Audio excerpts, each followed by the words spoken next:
daigdig sa bawat Taguigenyo. Ang mag-aatid sa atin tungo sa bagong Taguig, number 2 sa balota, Mayor Arnel Menjola Serafica.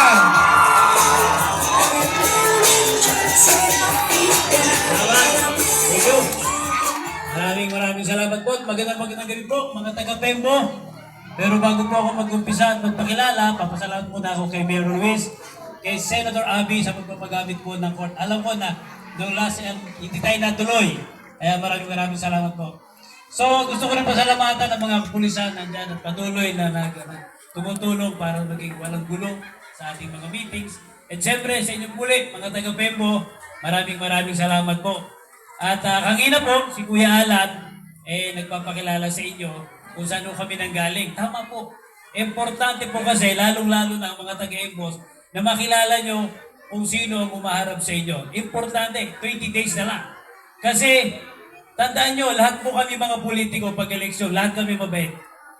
Wala kayong makikita salbahing politiko pag-eleksyon. Lahat kami parang santo. Kaya di ba kayo naliligo, yayapos-yapos kami.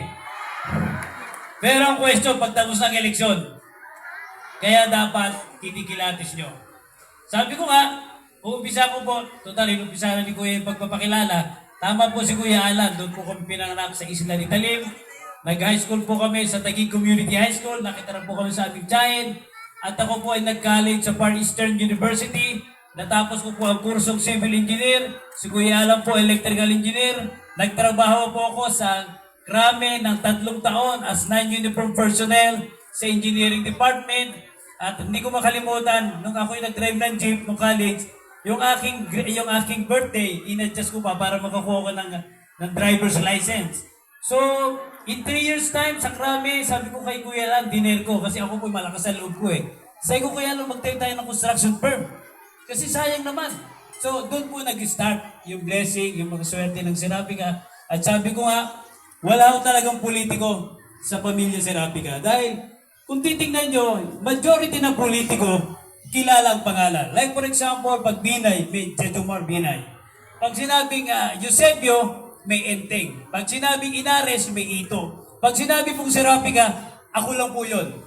Ako po ang unang-unang napasok sa politics. At paano po kami napasok sa politics? Ganito po kasimple.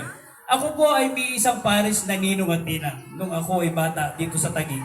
After kong mamasko sa aking ninong at tinang, wala na po akong mapuntahan o mapapaskuhan. Ang gagawin ko, maghahanap ako ng malaking bahay